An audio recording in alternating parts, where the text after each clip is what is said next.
Mhm. Hello, everybody. Welcome in. Settle on in. We're going to get started here shortly. Let us know where you're coming from and how you're doing, how you're holding up today. Welcome back if you're coming back from another webinar. Excited to have you back. Don't be afraid to pipe into the chat box. And like I said, let us know where you're coming from, how you're doing. I know everything's sort of up and down. Here in Ontario, we've had a lot of sort of yes and no and good and bad, and it's been a little bit of everything. So don't be shy, let us know.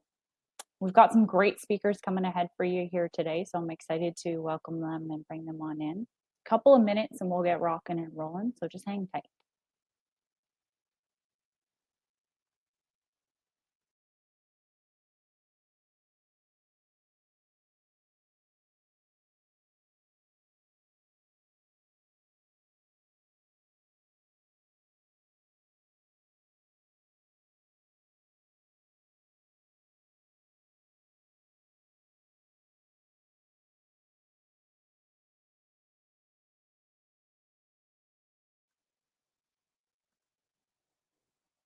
What a variety of people coming out today. I've seen some Toronto, some Nova Scotia coming out, some Los Angeles, from the Philippines. This is very exciting. We got Kentucky, Kamloops coming out. Very, very exciting. Basically coast to coast, East Coast to West Coast is happening. I'm very happy about that. Hope you're all doing well. Let us know, please. How's everybody doing? We're doing good here for the most part. In my house, we're solid, you know, just working away and nothing too dramatic is happening, which is all I like.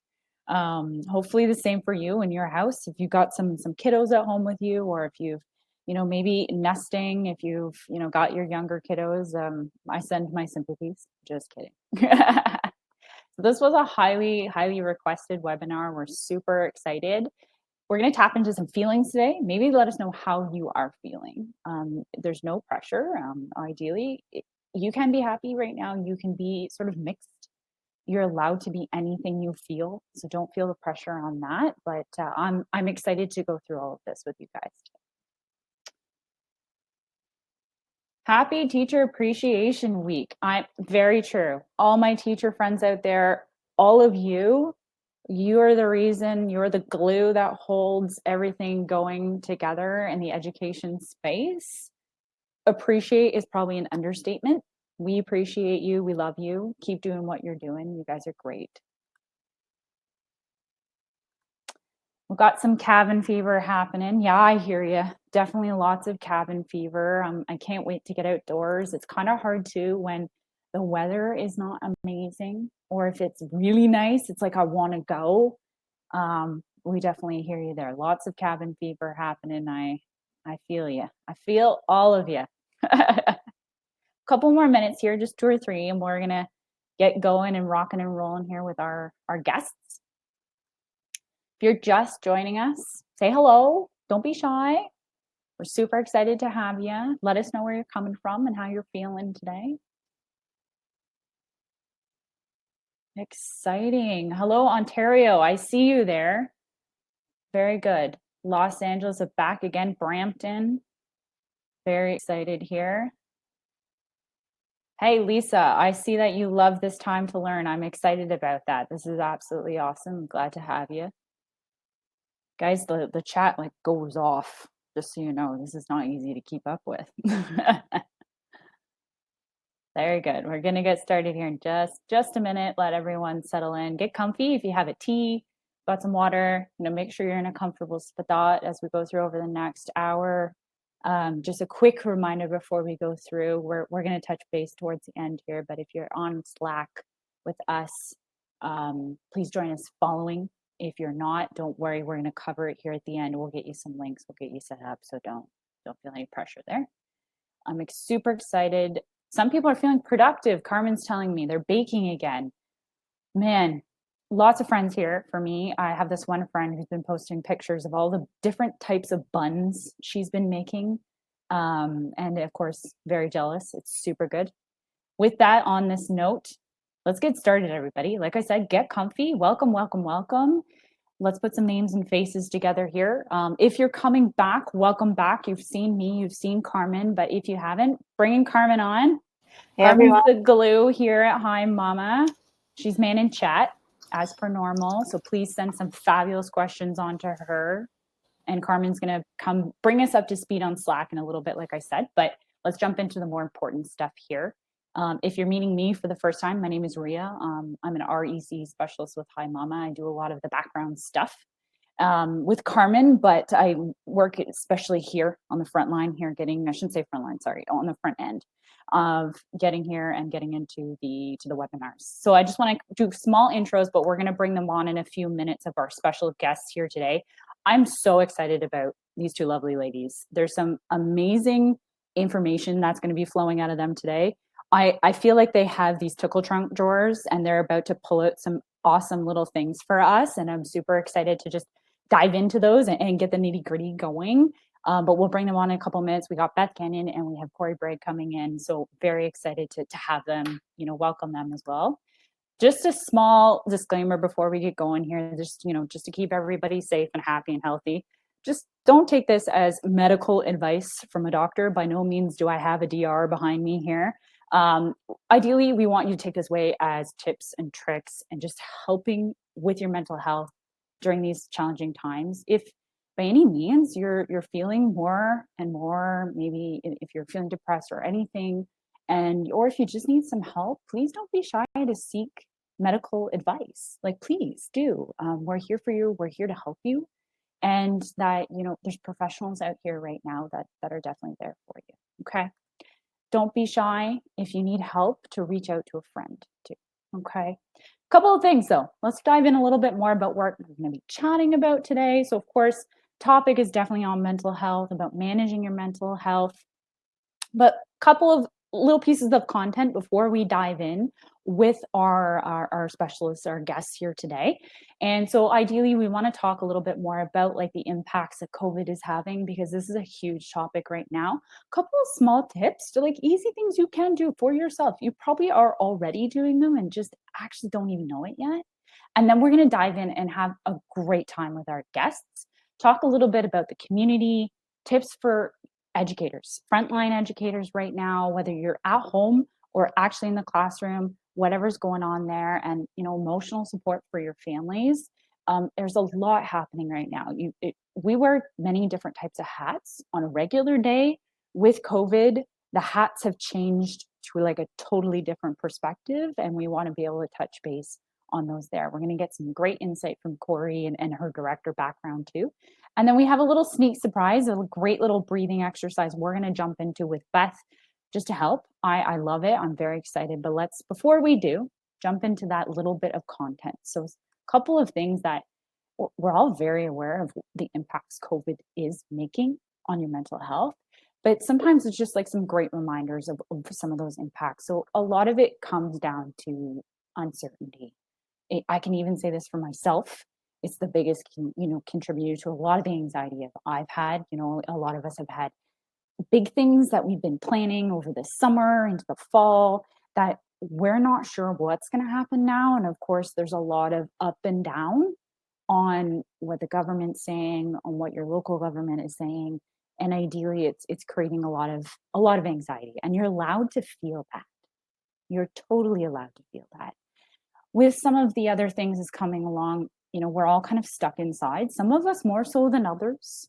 If we look at Canada as an example, we got BC lightening up the load over there, whereas Ontario is still pretty hunkered down, and somewhere is in the States and across the States, some states are more open, some states are still on a pretty heavy lockdown.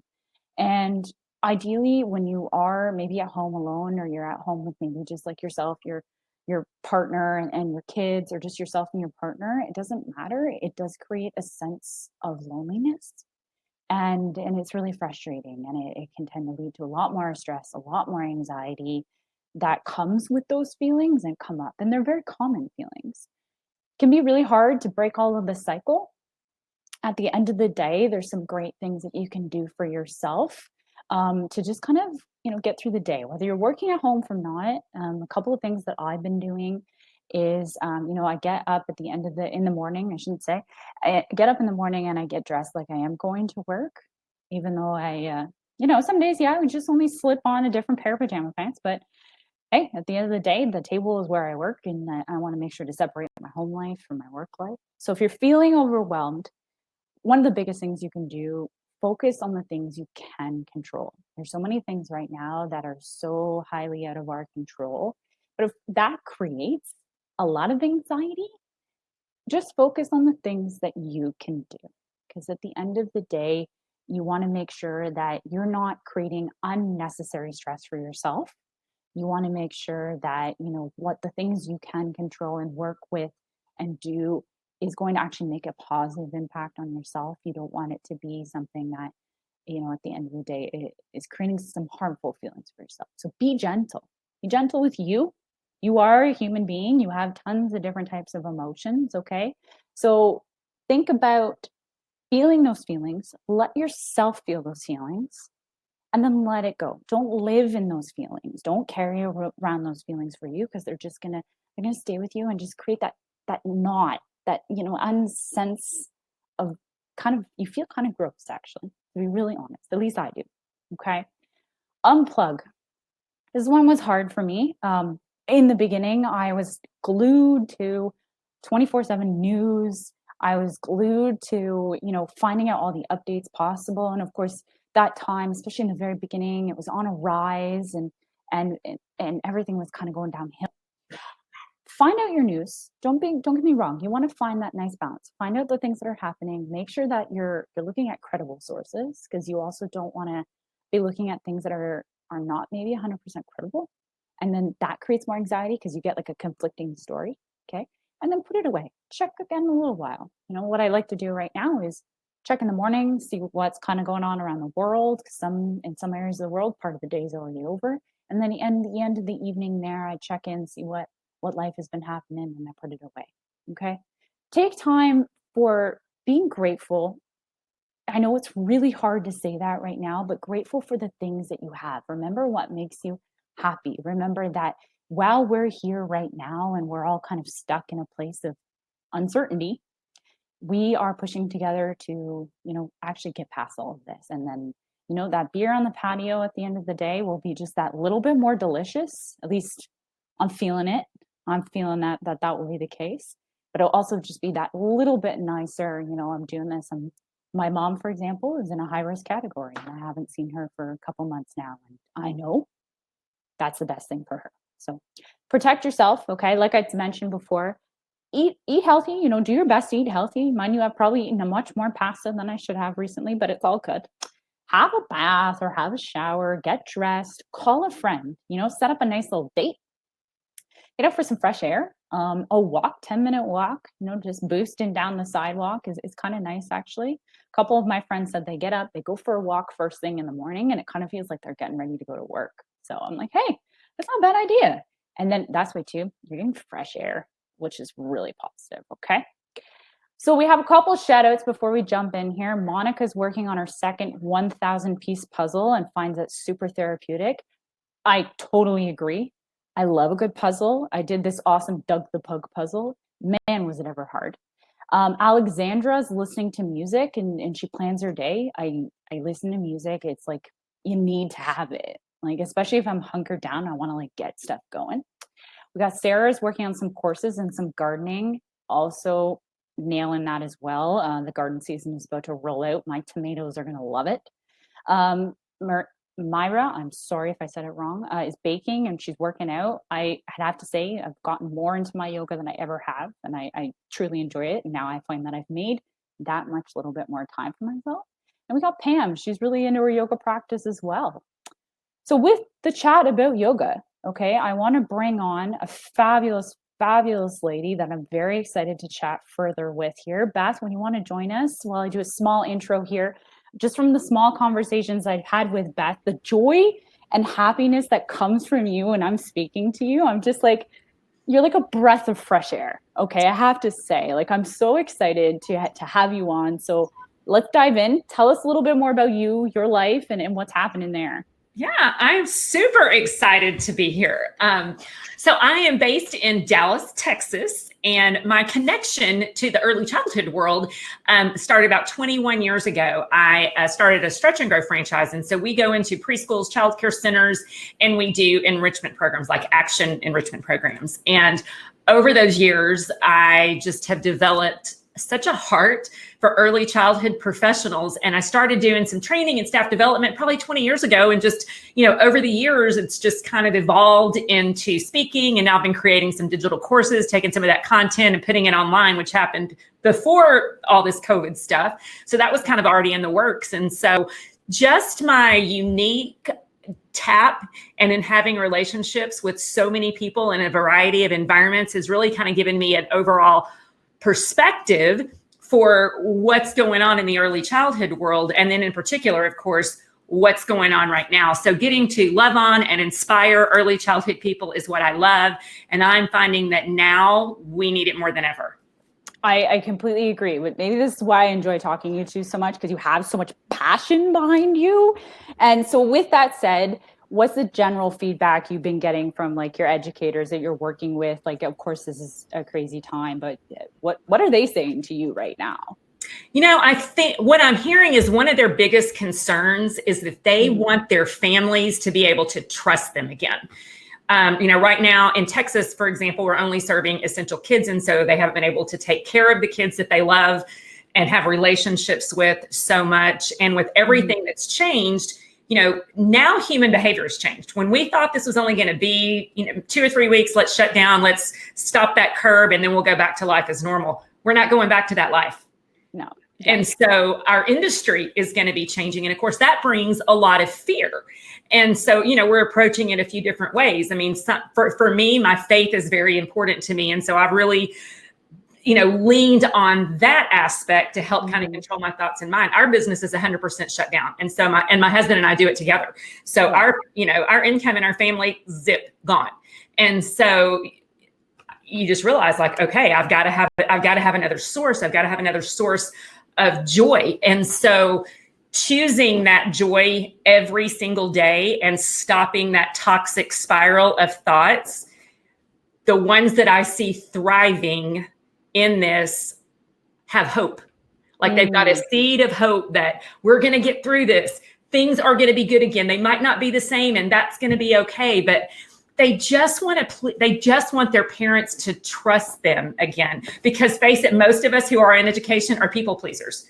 We want all the people to like us. We want all the people to want to feel like we can be trusted with their most precious assets, their children. And so when we think that they might not trust us, that like hits a deep nerve. And if we're not anchored to be able to prepare to take on those expectations, it's not going to fare well for our thought processes. No, for sure. And like, I think I was kind of mentioning this a little bit earlier about how, and this, educators wear many different hats. Yes. And I think a lot of those hats have shifted. So a lot of it is turned into emotional support for families. Maybe anything your teachers can do to help calm some of those parents about some of that stress. And of course, the trust is there, but I feel like you said it's a changing trust, but maybe in a way that rebuilding that can tie in with, calming some of those anxious feelings from your families. Right. And I think that depends on the personality of the teachers. We all bring something different to the table. Some of us are really good listeners, like that. You've got this, you've got a mom, she just wants to talk and she just needs you to be there. She just needs you to give her that emotional support, that you're going to hear her, that you're going to listen to her concerns, and that you've got her. And so when she goes to work at her essential job or wherever she's going, she doesn't have to worry about that child. And so she's had someone to listen. She's got someone she can trust. So of all the crazy things going on, she can at least know her babies are taken care of. Others need action. Like, let me show you what I'm doing to make things okay for you. Let me point you toward resources that are going to help you. So I think it depends on what our personalities are. Are we a listener to where we just want to take it on and absorb a little bit of that impact? Or are we one to kind of to build some scaffolding, right? To kind of help people up and point them toward a resource that's really going to help them. And so I think just kind of holding space for who you are and not feeling like you're responsible for someone's mental health or well-being, but that we know that you are all gifted with something to help someone. I love Beth. I love that. Like that actually, that's super resonating, especially like just, I think for me, I can probably identify as a listener. I tend to be someone who kind of takes that all in. I think my dad is very much like that, and I get it from him. With that said, I feel like also a bit of mind shift has happened, and I want to talk about your acronym. I want you to talk about a little bit more about it, because it speaks volumes, and I feel like it's a nice tie with knowing that you can provide, but you're not the person. Like you can push them in the right direction and provide support, but on the same side that you aren't 100% responsible for their mental health. Right. So the teacher in me wants to have an acronym for us so that we can remember things.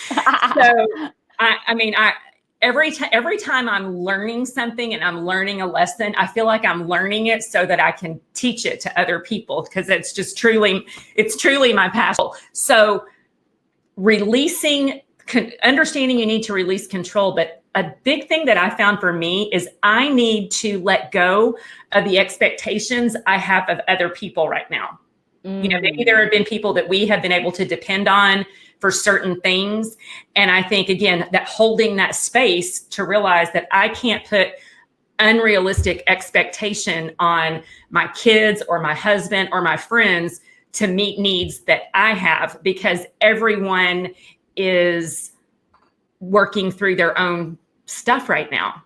Yeah. So, I think that releasing control, and we do get to choose our thoughts.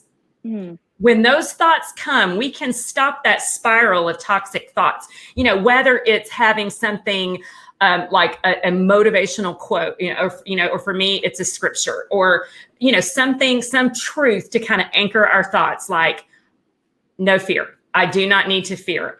This is going to be okay. So I think it's finding whatever it is that can stop those thoughts in their tracks. So controlling your expectations and controlling your thoughts, and then controlling your eating also, and your moving. I mean, nutrition is so, so, so important.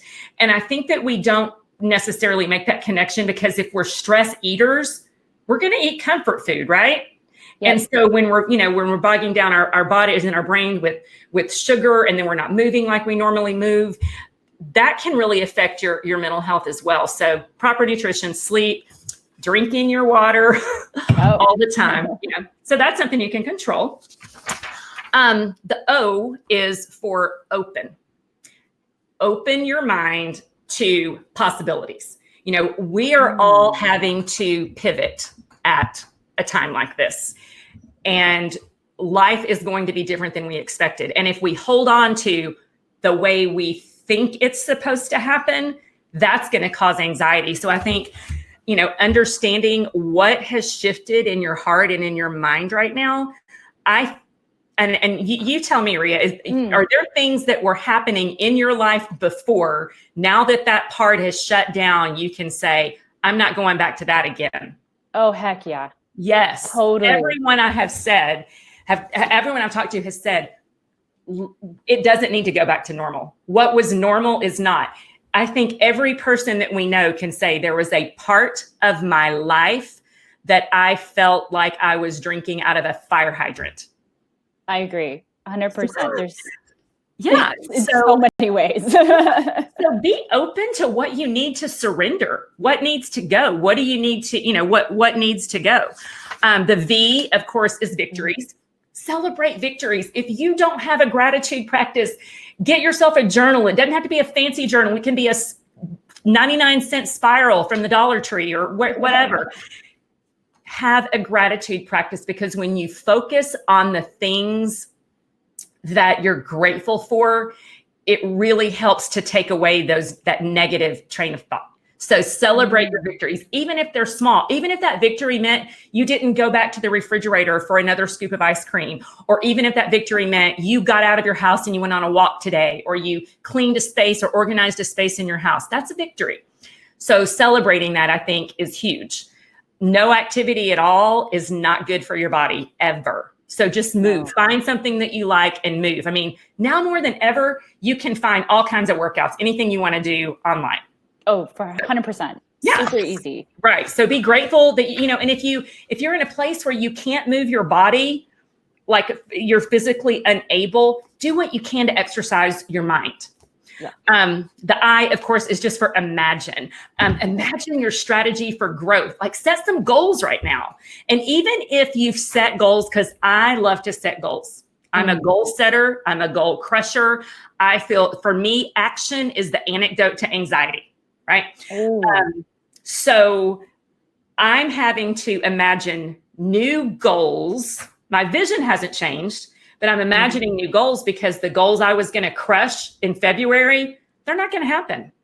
They're not going to happen. Exactly. Because everything has changed. Everything has changed. Yeah. But my vision, your vision has to stay the same. The vision that you have for your school, the vision that you have to take care of your families or get your staff engaged. The vision has to stay the same. So imagine the possibilities. And then finally, the D, determine who you want to be when this is over. Who do you want to be? You get to decide. We get to go back. We get to re-enter life a different person if that's who we want to be. So maybe there have been some bad habits, some negativity that you've been experiencing in your life, maybe some toxic relationships. You get to determine who you want to be. So I think when we're mindful of these things now, so that we're just surviving, we're in survival mode, we want to thrive when we get to the other side of this, but it takes intentionality. It doesn't just happen. You have to wake up every day and choose to be intentional about who you want to be when this is over, because it's going to end. It will end. I 100%. It will end. We all hope it's a little sooner than later, but yes. I love your acronym in every way. Like after we'd had, just for our viewers, we'd had a conversation with Beth about a week ago talking about having her on. And when she said this acronym, I took it away to my fiance and I told him right away, because I was like, this was something that stuck to me in so many different ways. And we'd had this conversation about, like you said, controlling the things you can control and being open. And I think even more so for like the people who are at home with their relationships, whether you're in a young relationship, an older relationship, you're probably finding out more about your partner now than ever. And the victories for me, I'm not going to lie. I have my book. I write down every day I do yoga because I want to hold myself accountable to it. And taking in my imagination about those stretch goals, like right now for me, I have a wedding supposed to happen in the fall. So my goal may be shifting on timeline, but my vision for it, at the end of the day is still going to remain the same. So I'm still very determined. And I nailed in my head, I was like, this is Beth's acronym right to a T. So I wanted to know you took this away. Before we move on to the next part here, Jenny Gibson on gratitude, she wanted to give a little shout out. Every day she's posting a thankful statement on social media. That's awesome. I love it. So I wanted to, let's dive in. Beth is a yoga teacher. I feel like you're actually a little bit of everything. You're a trainer. I'm a gigolo. All different gigs. Beth is going to do a beautiful breathing experiment. I shouldn't say experiment, exercise with us that I'm actually really excited to do. I haven't done it yet, so I'll probably look hilarious, but. Okay, so hopefully you guys are seated, and I want you to take your dominant hand. So if you're right-handed, just take kind of your right pointer finger and set your left hand on your lap or on your desk. So your left hand is flat. So shut down your eyes and just take your finger just right below your, the edge of your thumb right here. So your eyes are shut down and you're going to trace your hand. Like maybe you're going to when you teach your kids how to trace their hands. So your eyes shut down, take a big breath in, lips are sealed, breathe in through your nose and glide your finger all the way up to the edge of your thumb to your fingernail. Fill up your lungs as much as possible. Open up your mouth, slide your hand down to the inside of your thumb. Glide your finger up your index finger. Take a full and complete breath in. Inhale all the way up to your finger. Exhale, glide down the inside of your index finger. Breathe in completely. Inhale all the way up your middle finger. Fill up, let your lungs fill up a little bit more with air. Hold it at the top of your middle finger. Release your breath. Glide your finger all the way down the inside of your middle finger. Take a full and complete breath in. Glide your finger all the way up your ring finger. Fill up completely like you're blowing up a balloon with your lungs. Exhale, let all the air out as you glide your finger down. And one more full and complete breath. Go all the way up to the top of your pinky. Hold your breath at the top and then slide all the way down. Keep your eyes shut down. Take your hands on your lap. Flip your palms open up to your heavens with your eyes shut down. And I just want you to lift your spine tall. So like just lift up through your rib cage, tighten your core.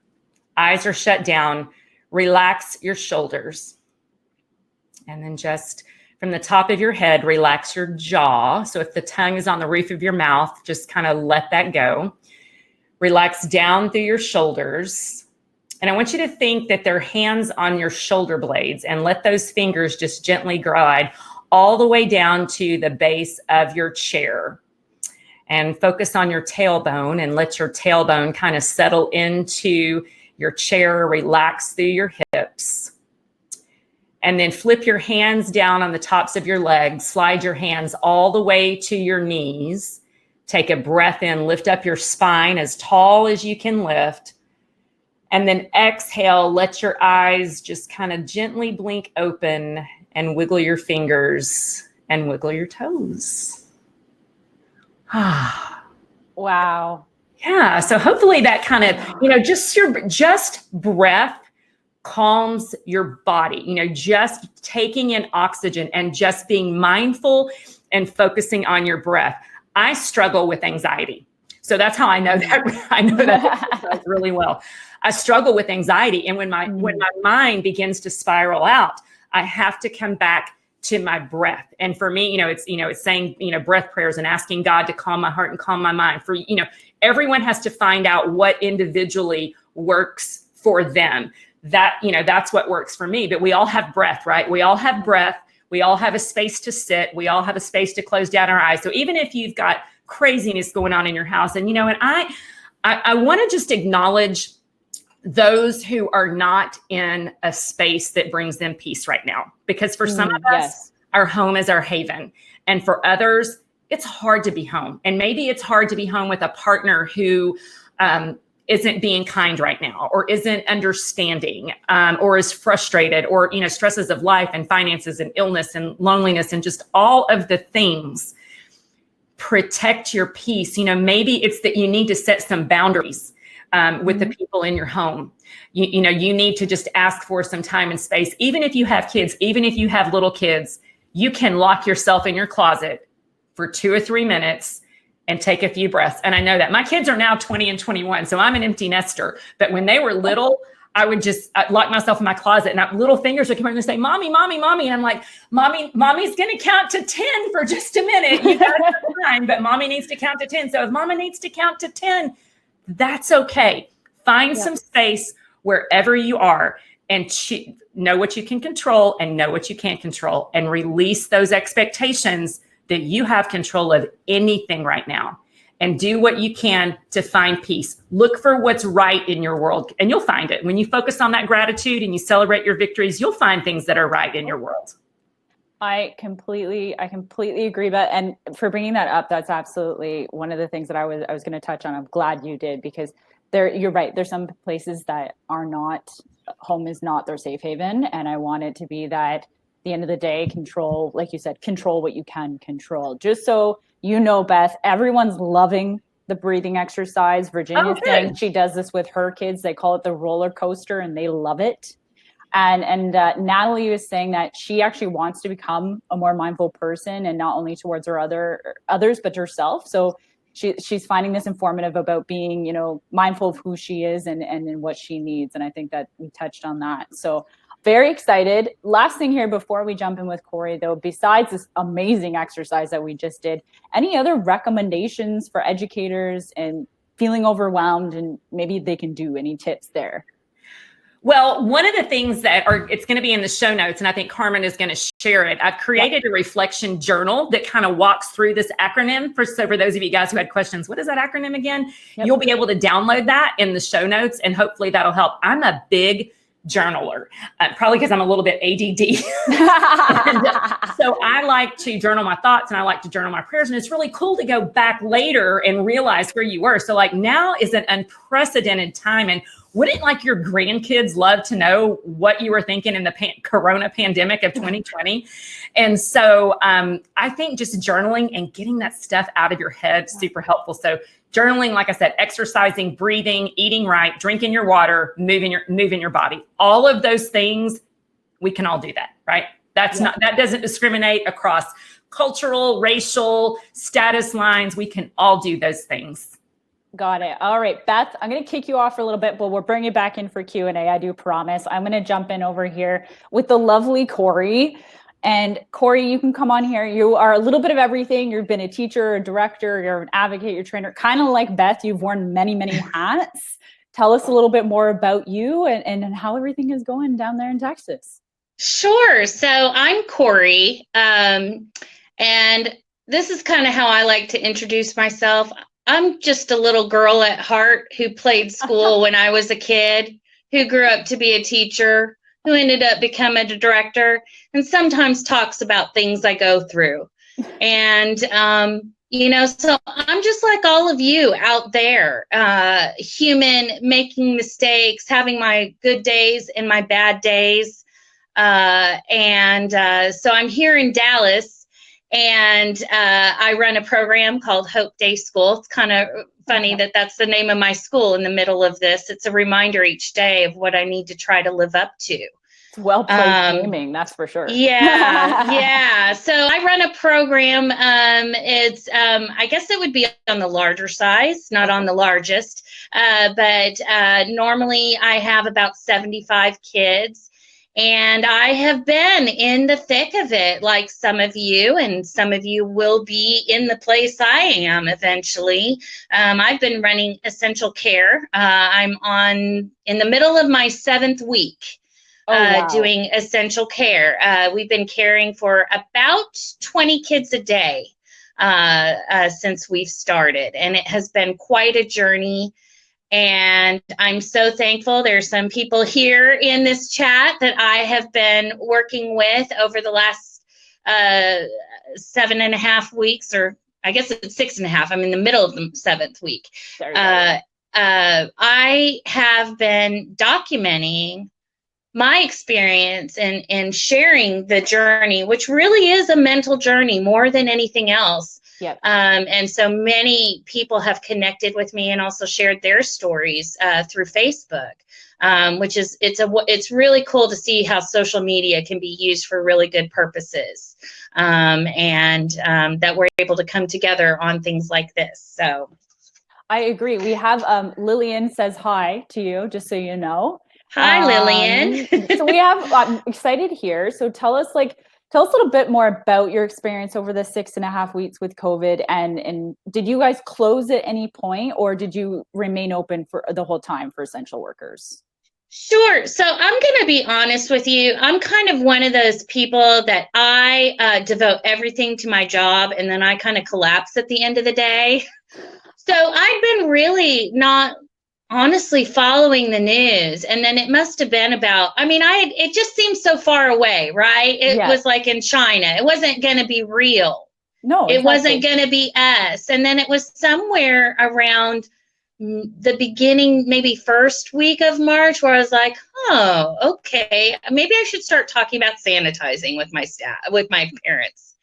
And it wasn't until kind of the middle of the second week that I had, and the second week was going to be our last week before we had a spring break.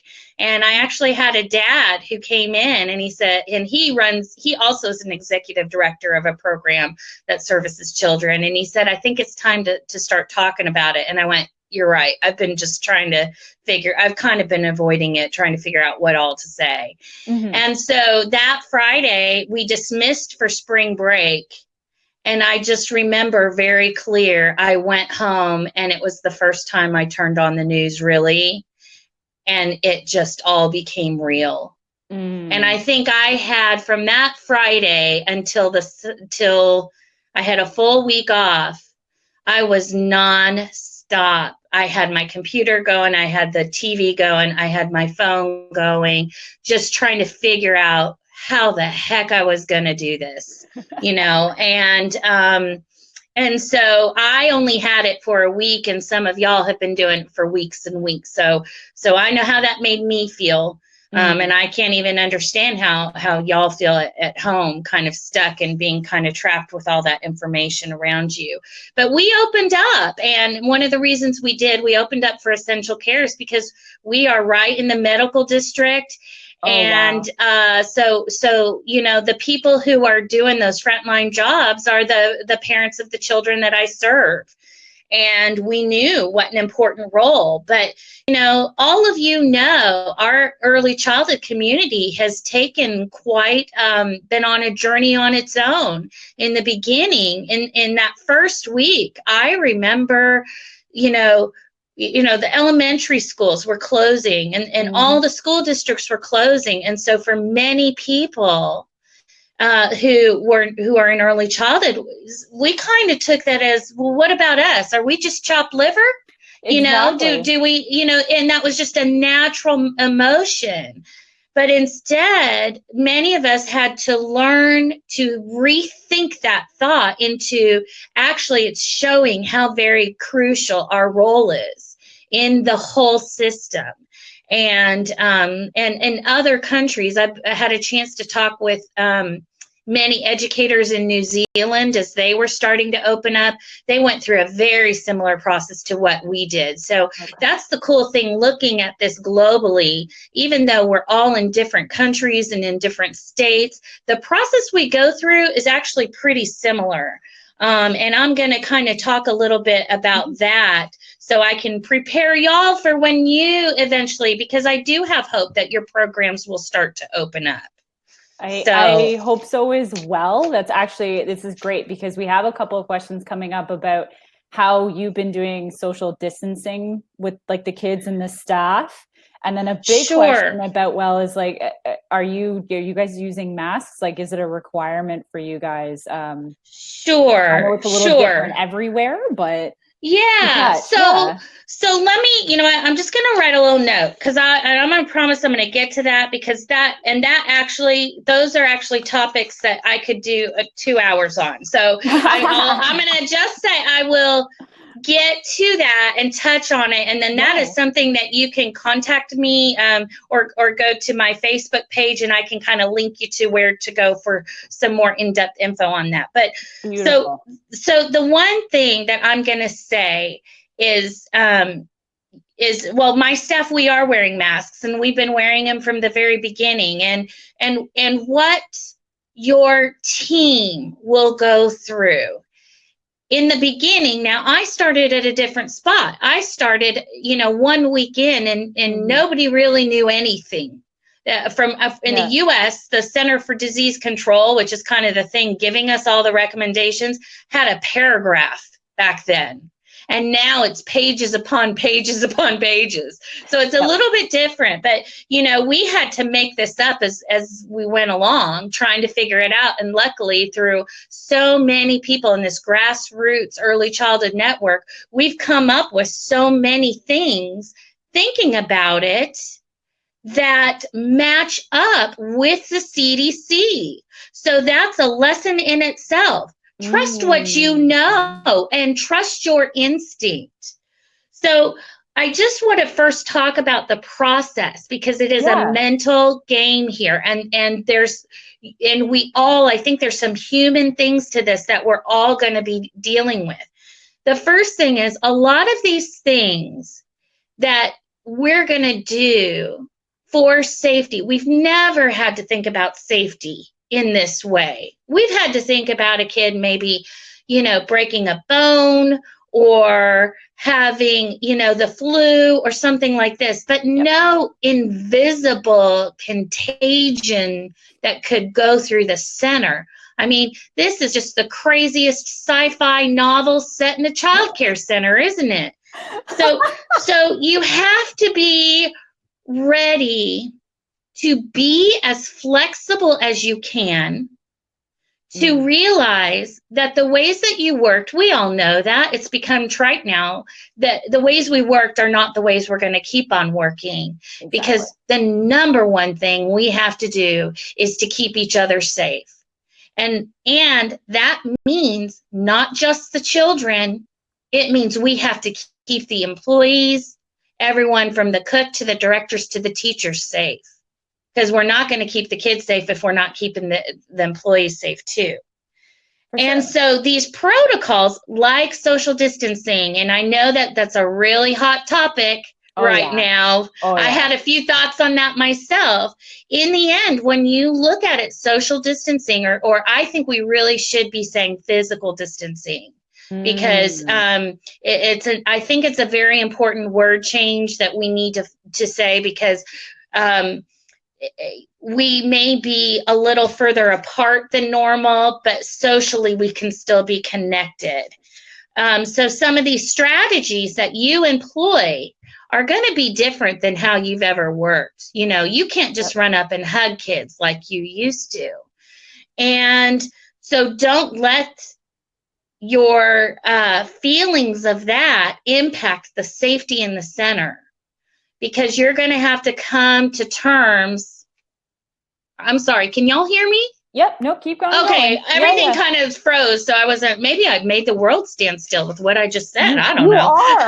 You sorry. are. You know, it's a lot of these protocols are different, are so abnormal to us, and it's gonna take a little while to get used to, and it's gonna be awkward, and you're not gonna be perfect.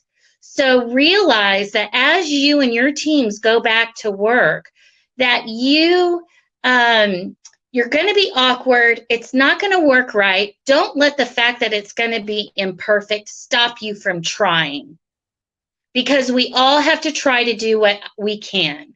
And what works in one center is not necessarily going to work in another center. So that's where here in Texas, we have what's called minimum standards.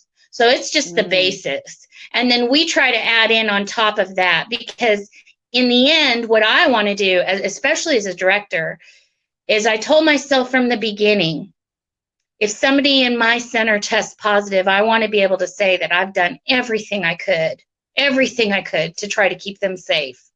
And if I can say that, then I think I am going to be okay, that this won't destroy me. So it's just a thought to yourself. As you go through and you learn these strategies, supervision is going to be part of it. So those of you who are in management roles, you're going to have to go and check and see, well, we put this protocol into place. Is it working? And it takes constant looking at it. It's very hard to sustain over time some of these strategies. And so you are going to have slip-ups. Slip-ups are a part of the process. So that means you need to prepare each other as team members, that we have to be okay saying, okay, guys, back up, you know, or hey, we have to be okay with other people helping to keep us on track. And so that's hard for some people. It is. But this is actually something we should always do whenever we're working with kids, because in the end, you know, we don't want any kids to get hurt in general. So if you have difficulties taking feedback or giving feedback, that on itself is something you might want to kind of read some articles on and prepare yourself for. Another thing that's really important, okay, is to keep two things in tension. One is a dose of reality, and the other is a dose of hope. The reality is important to keep in mind. It's not something you can just totally brush away, because if you do, you're going to have a false sense of security, and then you may create an unsafe practice in your own center. So we have to know every time that we spray that sanitizer spray, if I don't do this to the best of my ability right now, this moment, it could affect me or these children or my friends who I work with. You have to keep the reality there, but you can't be so tied to it that you are paralyzed with fear. So every day you have to look for those moments of hope. And so for me as a manager, I'm just looking for them.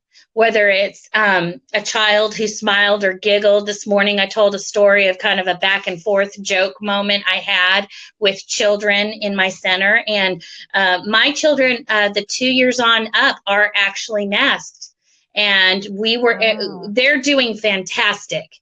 Fantastic. The children have a much easier time with the masks than the adults do. But honestly, with all of these things, they're awkward at first and then you don't notice them.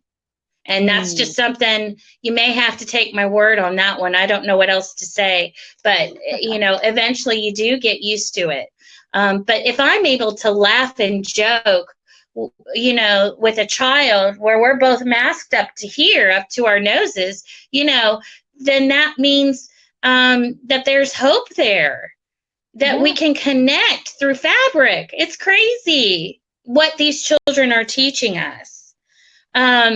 Where you can, do try to give choices. Because right now, I think what so many people are dealing with now I'm in a state that's opening up. Yeah. Even though my city, the numbers are rising. And that's kind of a scary thing.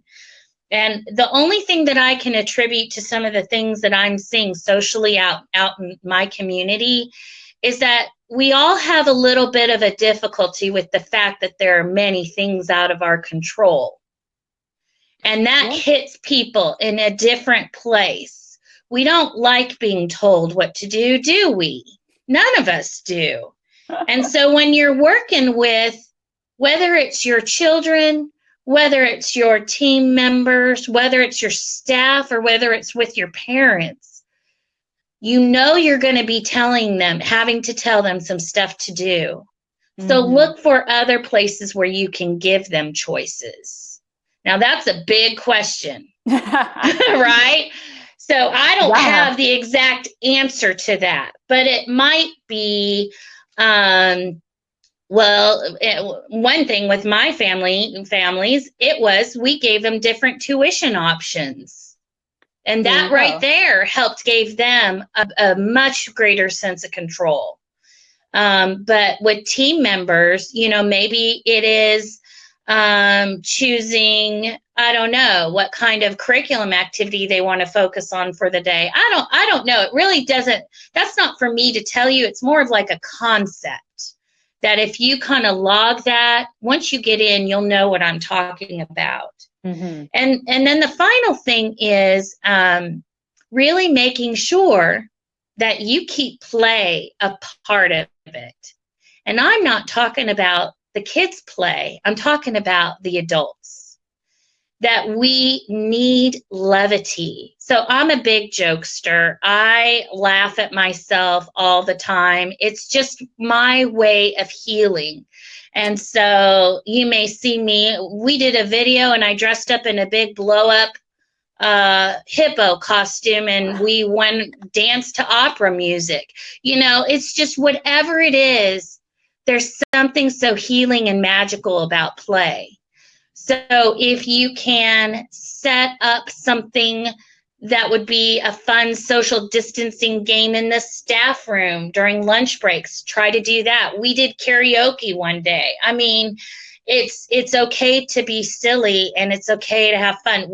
Somebody said something about the puzzles. We've got puzzles going in that break room. Play is so important for team members. And then with families, realize that they are very much all in process, just like team members are.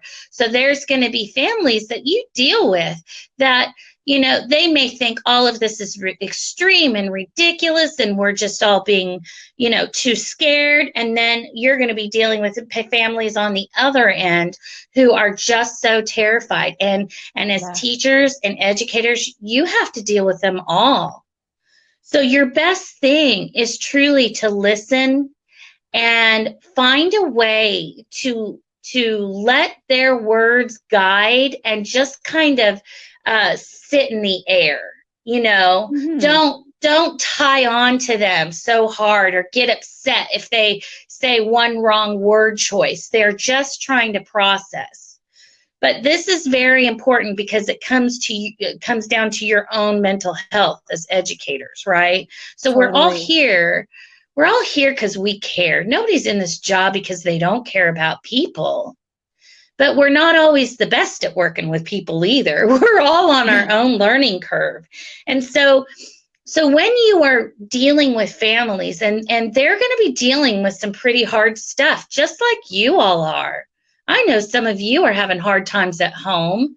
Some of you might have family members who are sick, or you're going through your own financial issues, and you're also dealing with these families.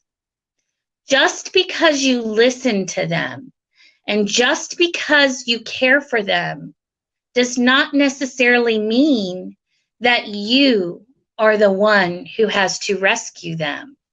That's pretty big, isn't it? It's huge.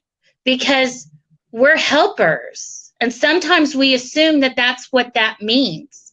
But I think by now we all know this problem, this challenge, this scary situation is much bigger than any of us. Totally. So there's not something that your school is going to do that's going to be able to fix everybody's financial situations. You can't let your school go under because of a parent who was laid off. That's hard. So you have to tell yourself you're not a bad person because you can't meet somebody's need. You can care and you can love on them. That's what you're able to do. I'm hoping that's helpful because it's scary. That's very easy for me to say, isn't it? I mean, I have a hard time with it too. I'm human. I have my bad and difficult days. I have to give myself my own pep talks. And I think this is one of your points, isn't it? About what, like, how do I take care of my own self? Yeah, exactly. Okay, I'm going to be really honest. Beth is the one that drinks the water and does the yoga, and I kind of eat French fries. So I'm going to go at it at my own way. Okay. And I actually, Beth, like every time I see Beth, she's a friend of mine. I just feel like I need to go drink water. But anyway, so this is what I have learned is first right now, like I think that you had mentioned that we have to be really careful about being overloaded. Yes. And so you only have so much thought in your head, space for thoughts. So you have to be very protective of those thoughts in your head. And that means you may need to be protective of the people that you listen to. So I'm going to give you just real quickly 3 kinds of people that I think you need to be careful of and to kind of limit how much effect they have on you. One is sometimes overly optimistic people actually can make us feel bad, can't they? They seem so perfect and so like, oh my gosh, I could never live up to that. And oh my gosh, they're always happy. I'm telling you, I'm not always happy. Sometimes I've got a grumpy face. So we call it something else sometimes when we have one of those faces that people walk up on, and you know what I'm talking about. But anyway, so, sometimes overly optimistic might be a hard person for you to be around. Another kind of person that might be hard for you is somebody who's very dismissive. So when you try to talk to them and they're just like, oh, just go watch TV. Well, you know that they're going to give you that response. So maybe they're not the best person to go to. And finally, the third kind of person is somebody who's alarmist. So somebody who is using words and phrases, and it just gets your anxiety up and up and up. What we have to do is be really wise and to focus on what we can control, not what we can't. There is a lot we can't control, but we got to focus on what we can. And so be really kind to yourself. I'll be honest, I have a messy desk right now underneath this phone and all of this. It's just going to be that way because I'm running pandemic childcare. It just is what it is. So I'm okay with that. I have to be action-based. That's my third point. Be very action-based. When you feel yourself start to slip, think of something you can do, whether that is go outside and get a breath of fresh air, whether it is clean out a desk drawer, whether it is make a plan, or maybe it is read an article on something. But go to an action, and that will help you. And then when you really do just feel overwhelmed, maybe your action is to give yourself a little space. And that's okay too. I'm all about blanket therapy, which is just laying down on the couch and wrapping up tight in it. If you need a moment of that, you can take that. That's okay.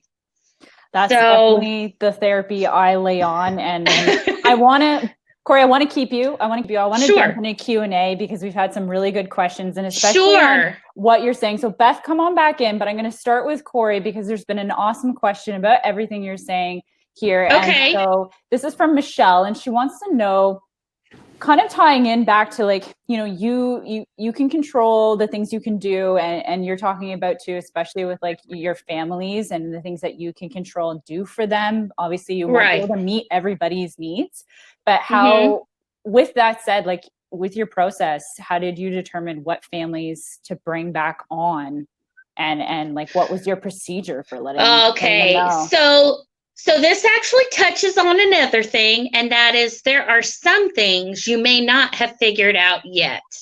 And that I know, I'm gonna guess that you're probably Canadian, but maybe you're not, because I know that the schools that are opening up there have this question. Okay, but here in the States, that's not quite as big of a question yet, but it will get there. And so right now I haven't had to handle that part yet because I am just essential, and of my essential, only about half or a third of them have actually come. Okay. So what I'm gonna say is that is something I am working on. And so if you want to stay connected to me, I think that we're going to try to work that one out together. That just goes to some of these questions. It's just not an easy answer. And our best thing is for all of us to put our own minds to it. But they're just, just real quick, some people are thinking about doing, some groups going Monday, Wednesday, Friday, and others going Tuesday, Thursday. Another option is to do first come, first serve. Another option is possibly to do, people who are working out of the home. All of those are imperfect, but one of those might be an option that might be the best for you. Gotcha. I'm going to jump over to Beth. A really cool question about, because I know it obviously like you and working with what you've been doing with your team there about children. How have like educators been asking? This is Barbie's question, by the way. She's been asking about helping children understand what's happening right now, and maybe Cori, if you want to type in after, but. Yeah. And Cori, I think this is probably a better question for Cori because she's the one that's actually on the front lines with the kids right now. So the question is, let me make sure that I got it right. Is it how to talk to the kids about what's going on? Yes, correct. You got it. Okay. So first, I just want to put this resource out there. And this is a U.S. resource called 0to3.org. And they're an excellent organization that has some resources on how to talk to kids. But real kind of generally is, number one, please do talk. You can't just leave this. We're at a point where they are going to see people out in public, out in masks, and they are going to be hearing things. That's why now I hear kids playing the granola virus. They're playing it. And when you hear things, that doesn't mean it's bad. Play and talking about it, they're just them processing what they're doing. They may be playing sanitizing spray because that's what they see out in the world. And so let the children take the lead on it and then do very simple, non-emotional language. So it can be, we're wearing masks right now because that helps me so I don't breathe germs out into the air, and you can wear one so that you don't get germs on me. And it's just very simple. My kids talk about germs, and it's very non-emotional. And, right now we love each other, but it's probably not best for us to hold hands as we walk down the hall. There are very, very simple things that kind of goes into that social distancing question. Yeah. Well, and we have, and in our program, we teach kids the importance of, health, safety, hygiene, all of that. And so we are going to revamp our respiratory etiquette curriculum and begin, in our shirt, and things like that. I think that has to be a conversation, and not just with the kids, but also with the adults. I mean, some people think that thing of coughing in their hand. We can't do that anymore. We have to be very, very mindful. So that's just another whole component of how we're going to teach and train our kids to take care of themselves. Yeah, it's 3,000 droplets was what I read goes into the air with one cough. So it does make you think that it has to be a priority to talk about. Totally. Maybe in whichever one of you actually kind of want to jump in, this is something that I've been thinking about, is ideally in the background with, like, obviously staff who are coming back, maybe if they've been off or not, what's the anxiety level and what are you guys doing or suggesting for coping for staff are scared to come back? They're not sure what to do, and maybe they're feeling pressure about returning to work. Yeah. One is it's real. Yeah. And we all feel that. When I first got in the car on my very first day driving in, and it was dark as can be and nobody was out on the road, it felt like I was driving into Armageddon. It was so creepy. Yeah. But it's not going to get any less scary the longer that you don't move.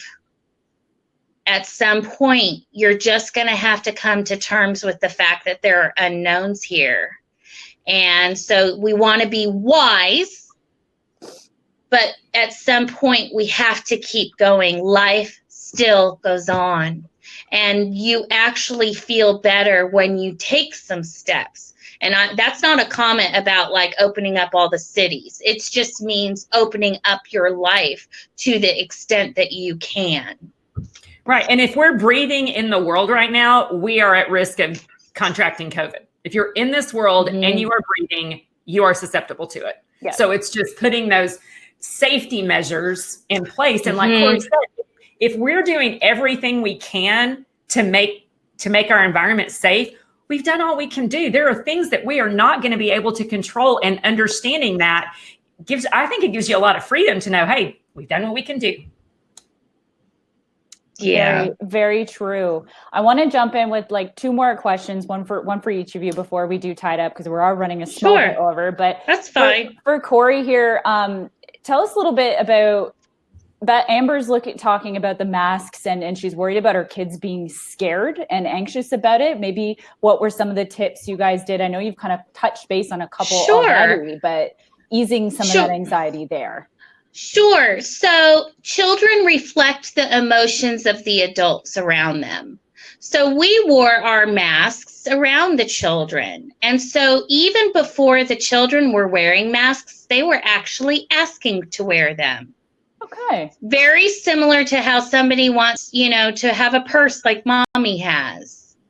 And so it has been a non-issue. And that's where I also go to make sure you watch who you listen to, because that's another thing that's become a lot of alarmist language out there. Our kids now, it's kind of funny. I was talking to teachers about it. Their masks have become a comfort item for them. So that when they take their little masks off to eat, they kind of get upset if a teacher takes it away from them. It's really fascinating. Like, I cannot wait for some child psychologists to start studying this. So it's fascinating, and that those are really a sign of their resilience. And they can still smile and giggle and laugh and play, and no, they're not putting their hands all over their faces any more than they do without the mask. So I think that is really just something I really want to encourage people to consider, because it might be the thing that keeps teams of people safe. So agreed. Yep. Totally. All right. I have one last question here for you, Beth. So obviously going back to like the teacher side of things and like the director owners, is there anything you can add to helping with parents and their anxiety as well as they do re-enter the classroom, or as the ongoing changes happen? I think the best thing is to realize that you are not responsible for other people's feelings and emotions, but you can be there to love them and support them and listen to them and point them to resources. I think that is the healthiest thing. We think we have to fix this, or we think we have to do something about what's going on. Choose to be a source of comfort, whether, like I said, whether you're the listener or whether you're the talker, the advice giver, the encourager. Use your gift in your space with the people that you have in front of you, and then point them to resources. Like I said, this is a really, really difficult time, and mental health is an issue. And I think acknowledging, are we in a funk? Is this just a funk, or is this legitimate depression that needs medical help? And, just being really mindful for your own self, but also with the people who are in your sphere. And, if it's something as serious as suicide, or if it's something just as serious that, hey, they maybe need to talk to a doctor. And, and I know some people who are, anti-medication. I'm not taking any medication. Well, guess what? If you were diabetic, you'd take insulin, right?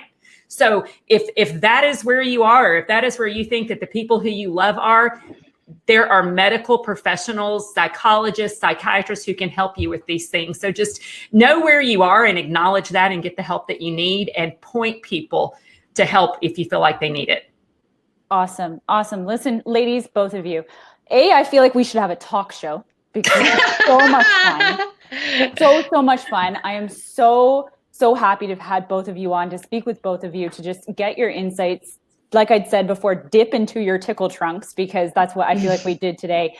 Beth, maybe we can start with you. Any last words of encouragement for the audience before we tie up all the ends here? Know where your strength comes from. I'm going to write that down.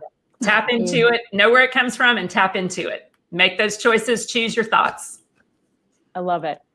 Thank you so much. So much, Beth. Cori, any last words from you yourself here? Just work through it. Work through your grief. Work through your fear. Work through the feelings of unfairness. It's not wrong to have those feelings, but you can't let those stifle you. And focus on what you can control. And the one thing you can control in all of this is your relationships. And that is going to be the most healing thing. And it's going to help you feel less isolated and alone. Yeah, community is everything right now. I totally agree. The Find community, your people. your family, your people, like you said, bring them all together. Ladies, it's been an absolute pleasure for having you. Thank you. I'm going to before I bring Carmen on here for what's next, I have a shout out. I think you ladies might like this, for Elizabeth. So she said, I made a video about face masks that started with a social story explaining why we need to wear them. So she collected pictures of all of her coworkers wearing the mask. She added the photos to a video and then did a voiceover to make it into a game. Can you guess who this is? That's right. It's Mrs., maybe Miss Maria. That's whoever. So cute. That's so cute. I love it. And now I want to go do it right now. So we got to end this webinar. This is amazing. Like I said, thank you so much, ladies. Carmen, I know you want to chat with everybody about what's next. So I open the table, my dear. Awesome. Hey, everyone. So we will be working really hard today to get the show notes up and in your inboxes by lunch tomorrow. I'll include for certificates the form to get that in the same email, just so we don't have back and forth like last week. You have to fill out the Google form, and then that is an automation that will email it back to you. So don't reply to the email for the certificate. It is an automatic thing. You just need to fill out the form and then look for it in your inboxes after this. And we have a really exciting session next week, Tips from the Frontline. We have a couple of panelists that have also been open the entire time for COVID, and they're going to give you guys tips and tricks on what they're doing at the center. So that's happening next Thursday, same time, same place. And we are continuing the conversation after this in the professional Slack group. So I've included the link there in the chat. And if you guys want to join us, we'll be there for the next 15 to 20 minutes. And thanks so much for hanging out with us today, especially Beth and Cori. You guys are awesome. I love the leaning into your strengths and the whole reality and hope thing. You guys are fantastic. And with that, I'm going to let everyone go, and hopefully we'll see you in the Slack group. Thanks for having me. Thank you. Bye. Bye-bye. Thank you all. Stay safe, stay healthy, and thank you again for coming. Take care. Bye-bye. Bye. Bye.